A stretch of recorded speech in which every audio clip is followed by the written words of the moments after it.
Himachal Pradesh police constable series को आगे बढ़ाते हुए इंग्लिश के नेक्स्ट 16 क्वेश्चंस अब हम डिस्कस करने वाले हैं। और ये सारे के सारे क्वेश्चंस हम वही डिस्कस कर रहे हैं जो इम्पोर्टेंट हैं एग्ज़ाम के नज़रिए से। बाकी कोर्सेज़ वगैरह आपको ज्वाइन करने हो तो एक बार हमें व्हाट्सएप ज़रूर करिएगा 9816401767। पहला क्वेश्चन है, do not cry dash spilt milk. Spilt milk मतलब जो दूध फट चुका है, तो उसके ऊपर नहीं रोया जाता कभी भी, तो इसका मतलब होता है over. Do not cry over spilt milk, ये एक आप कह सकते हैं इडियम या फिर फ्रेज है। नेक्स्ट है, he deserves my thanks for dash my purse and return it to me without taking anything from it. मतलब कोई व्यक्ति है, अगर उसके पास किसी का जो बटुआ है वो उसको मिला है और वो उसको वापस कर रहा है उस व्यक्ति को जिसका खोया हुआ था, और उसमें से उसने कुछ निकाला भी नहीं है, तो ऐसे में जो व्यक्ति वापस कर रहा है वो शुक्रगुजार होता है। तो यही बोला गया है, ही डिज़र्व्स माई थैंक्स, मतलब वो मेरा धन्यवाद जो है उसका योग्य है। फॉर किसके लिए, हैविंग फाउंड, मतलब उसको मिला हुआ है। हैविंग फाउंड इसलिए यूज़ हो रहा है। माई पर्स, मेरा जो बटुआ है, and return it to me, और मुझे उसने वापस किया, without taking anything from it, यहाँ से कुछ निकालने के बजाय। तो यहाँ पे ए ऑप्शन सही है। ये जो भी सेंटेंसेस हैं इनमें टेंसेस जो हैं काफ़ी इंपॉर्टेंट हैं। हैविंग क्यों यूज़ हुआ दोस्तों? हैविंग यूज़ हुआ अपने पास रखने के लिए, ठीक है। फाउंड मतलब उसको मिला, ये पास्ट टेंस चला गया। और हैविंग मतलब उसने अपने पास बना के रखा हुआ था, अपने पास रखा हुआ ताकि वो आगे देगा, तो हैविंग इसलिए यूज़ हुआ है। बहुत इंपॉर्टेंट ईडियम या फ्रेज है, बहुत बार एग्जाम से पूछा जाता है। The green eyed monster means, इसका मतलब क्या होता है? अगर कोई ऐसा राक्षस है जिसकी आंखें जो हैं हरी हैं, तो ओबियसली वो इंसान आपसे ईर्ष्या करता है। तो जीलसली यहाँ पे सही आंसर होगा, डी ऑप्शन सही है। The electricity is dash than coal. अब यहाँ पे ध्यान देना, देन जब भी आएगा तो समझ लो इसको इससे कंपैरिजन किया जा रहा है इसका, तो देन आ गया, तो यहाँ पे ओबियसली दो चीज़ों का कंपैरिजन हो रहा है, तो हम कंपैरेटिव डिग्री यूज़ करेंगे। एडजेक्टिव्स पढ़े होंगे आपने, तो चीपर आएगा यहाँ पे, the electricity is cheaper than coal. अगर यहाँ पे बहुत सारे बाकी भी होते हैं, या बोला जाता कि जितनी भी चीज़ें हैं उनसे इलेक्ट्रिसिटी जो है ये सस्ती है, तो चीपेस्ट आता, ये सुपरलेटिव डिग्री है। चीप जो है ये नॉर्मल होती है, यहाँ तो आएगा ही नहीं क्योंकि देन है। तो देन मतलब कंपैरिजन, कंपैरिजन मतलब जो कंपैरेटिव डिग्री है, cheaper. After 6 months you can also speak in English dash मी। अगर कोई इंग्लिश बोलता है, suppose if I am speaking English and you all viewers listening to it watchfully, after some time you all guys or students will also speak English, understand English well। तो मेरा बोलने का मतलब ये है कि अगर मैं आपसे इंग्लिश बोल रहा हूँ, कुछ टाइम बाद 1 महीने बाद, 2 महीने बाद, 3 महीने बाद आप भी मेरी तरह इंग्लिश बोलोगे, तो उसके लिए हम क्या यूज़ करते हैं? उसके लिए हम लाइक यूज़ करते हैं। You can speak, you can also speak in English like me, मेरी तरह। तो यहाँ पे बी ऑप्शन सही होगा। All the winners dash prizes tomorrow, मतलब जो भी विजेता होंगे उनको पारितोषिक कल दिए जाएंगे। तो यहाँ पे आप ध्यान दो, दिए जाएंगे, देंगे नहीं, दिए जाएंगे, इसका मतलब है कि इसमें वॉइस चेंज हो रही है, पैसिव यहाँ पे कहीं ना कहीं हमें दिखाई दे रहा है। तो यहाँ पे रूल होता है, जो फ्यूचर टेंस है उसको जब उसकी वॉइस चेंज करते हैं तो बी का यूज़ होता है, और बिल तो आता ही आता है। और साथ में आपको एक चीज़ और याद रखनी होती है कि जब हम वॉइस चेंज करते हैं तो टेंस हमेशा मतलब जो वर्ब होती है उसकी थर्ड फॉर्म ही यूज़ होती है। तो अगर देंगे तो गिव, यहाँ पे वर्ब आएगी, तो इसका इसकी जो थर्ड फॉर्म होगी गिवन होगा, तो विल बी गिवन। ये ऑप्शन सही है। ये जितने भी रूल्स मैं आपको बता रहा हूँ, बस इन सभी को अच्छे से देख लेना एक बार, आपको इंग्लिश अच्छे से समझ आएगी। अमेरिका डैश दी पावरफुल प्रेसिडेंट, अमेरिका क्या है? कंट्री है। और कोई भी कंट्री है। यहाँ पे हम बेसिकली अमेरिका जो है यूएसए के तौर पे देखते हैं। वैसे तो अमेरिका जो है नॉर्थ अमेरिका, साउथ अमेरिका, ये कंटिनेंट्स हैं, लेकिन अमेरिका सिर्फ हम बात करते हैं तो यूएसए की बात करते हैं। तो कंट्री है, ठीक है, अमेरिका यानी कि यूएसए। अगर यूएसए होता तो हम हमेशा द इस्तेमाल करते हैं यूएसए के साथ, लेकिन यहाँ पे सिर्फ अमेरिका है, इसलिए इसके आगे कुछ भी कोई भी आर्टिकल नहीं आएगा। अमेरिका डैश दी पावरफुल प्रेसिडेंट। तो ये कोई भी कंट्री जो है वो हमेशा क्या होती है, सिंगुलर होती है। और अगर सिंगुलर है तो वहाँ पे क्या हैव आता है, कभी भी नहीं, हैव आता है प्लूरल के लिए। और यहाँ पे पोजेशन बताई जा रही है कि अमेरिका के पास, तो इज़ डज इनका तो कोई सेंस ही नहीं है, तो हैज़ यहाँ पे आएगा क्योंकि सिंगुलर है America. America has the powerful president, यानी कि अमेरिका के पास शक्तिशाली राष्ट्रपति हैं। Aamir Khan dash new movie next year. Aamir Khan जो है इनको बोला जा रहा है कि इनकी जो फिल्म है उसे वो अगले साल तक निकालेंगे। तो अगर अगले साल की बात हो रही है, नेक्स्ट ईयर की बात हो रही है, तो ना तो यहाँ पे प्रेजेंट आएगा ना तो यहाँ पे पास्ट आएगा, आएगा सिर्फ फ्यूचर। और हमने पिछले क्वेश्चन में देखा था बी का यूज़ होता है सिर्फ जब वॉइस चेंज होनी हो।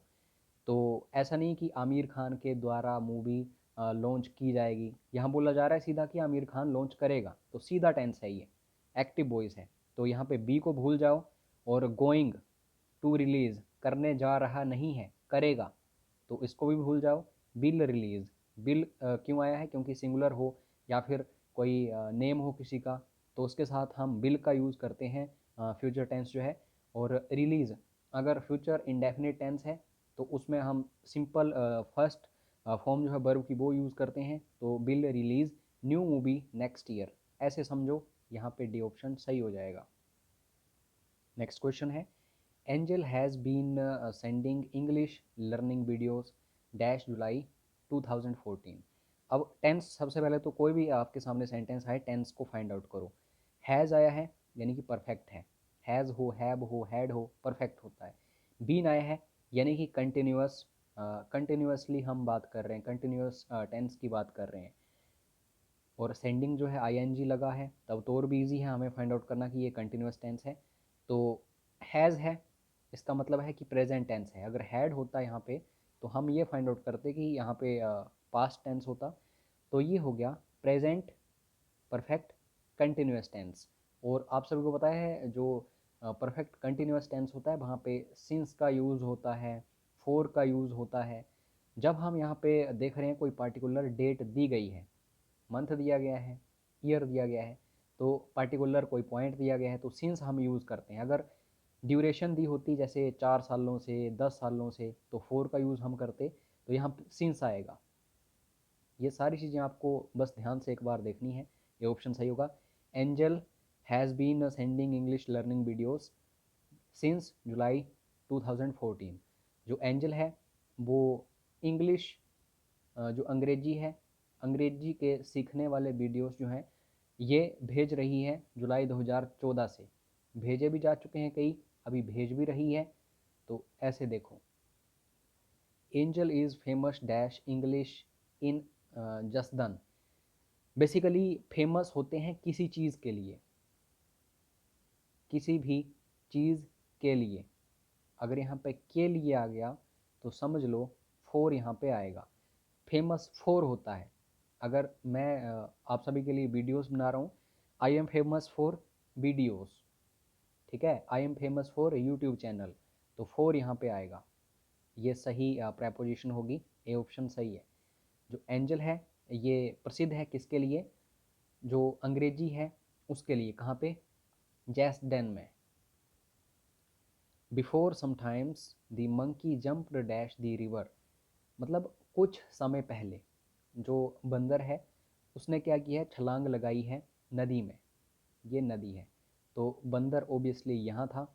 अगर एक जगह से दूसरी जगह मूवमेंट करके कोई चीज़ जाती है तो वो इनटू होता है, ये रूल है, आपको अच्छे से देखना है। तो यहाँ पे इनटू होगा, B is right answer. Next है, before you gave answers sir dash them to us. Before वगैरह आता है तो हम हमेशा पास्ट टेंस की बात करते हैं। यहाँ पे गेव यानी कि गिव की सेकंड फॉर्म है, तो ओबियसली ये पास्ट टेंस है, past indefinite. Before you gave answers, आपने आपके उत्तर देने से पहले अगर कभी पास्ट इंडेफिनिट टेंस आए तो आगे जो आता है वो परफेक्ट टेंस आता है। तो पास्ट परफेक्ट आएगा यहाँ पे, sir had sent them to us. और यहाँ पे कोई ये नहीं होता जो पास्ट परफेक्ट टेंस होता है कि आप सिंगुलर यूज़ करो, प्लूरल यूज़ करो, जो मर्जी यूज़ करो, हैड ही आएगा यहाँ पे। तो हैड देम टू अस, अगर ये जो स्ट्रक्चर होता है टेंस का, पास्ट इंडेफिनेट आए कभी भी, तो उसके आगे जो सेंटेंस जोड़ा जाता है वो पास्ट परफेक्ट के तौर पे जोड़ा जाता है। तो ये एक पेयर होता है, इसको याद रखो। Before you gave answers, sir had sent them to us. ये बहुत इंपॉर्टेंट क्वेश्चन आ गया, और कॉमन सा एरर करते हैं स्टूडेंट्स एग्जाम में। Board dash note dash this question in the previous exam. सबसे पहले तो ये देखो, प्रीवियस एग्जाम मतलब ये पास्ट की घटना है। तो पास्ट सबसे पहले देखो कहाँ कहाँ है। पास्ट सिर्फ दो ऑप्शंस में है, डज आस्क, विल आस्क, ये होगा ही नहीं। तो अब यहाँ पे देखो, ये है सिंपल पास्ट टेंस यानी past present. Past present tense में हम क्या वोज यूज़ करते हैं? नहीं, डिड का यूज़ होता है। बोर्ड डिड नोट, अगर डिड आ गया, डू डिड डन, ये सेकंड फॉर्म है डू की। अगर सेकंड फॉर्म पहले यूज़ कर ली तो हम आस्क की सेकंड फॉर्म यूज़ नहीं करेंगे, आस्क्ड नहीं करेंगे कभी भी। तो डिड के साथ कभी भी सेकंड फॉर्म नहीं आती, फर्स्ट फॉर्म आती है। नोट आस्क्ड नहीं आएगा, यहाँ पे आएगा note ask this question in the previous exam. तो यहाँ पे ए ऑप्शन सही है। कोलंबस, आप सभी को पता है कोलंबस जो है उसी ने अमेरिका को की खोज की थी। जो वास्को डी गामा है, इसने इंडिया की खोज की थी, whereas Columbus found America. तो Columbus was in search, in search जब हम होते हैं तो हम इन सर्च ऑफ होते हैं किसी की भी, ठीक है। तो यहाँ पे बी ऑप्शन सही होगा। जो कोलंबस है ये अमेरिका की खोज में था। Could is the past form of, तो ये कैन की है, इजी है। कैन का मतलब होता है जैसे possibility, I can speak English, मतलब मैं जो अंग्रेजी है उसे बोल सकता हूँ। तो अगर मैं बोलूँ कि मैं इंग्लिश बोल सकूँगा या सकता था, तो कुड हम यूज़ कर लेते हैं। तो ये आपको याद रखना है, पास्ट फॉर्म है कैन की could. Cut this Apple dash that knife, तो बोला जा रहा है कि इस सेब को चाकू की सहायता से काटो। तो अगर हम किसी मटेरियल का यूज़ करते हैं, जैसे चाकू जो है एक मटेरियल ही है, तो हम किसका यूज़ करते हैं ये आपको कमेंट बॉक्स में बताना है। और कोर्सेज़ वगैरह आपको ज्वाइन करने हो पुलिस कांस्टेबल के लिए तो एक बार मैसेज ज़रूर करो, अच्छे से तैयारी करते रहो। बाकी कोई भी परेशानी आ रही है तो व्हाट्सएप ज़रूर करो। जय हिंद, जय हिमाचल।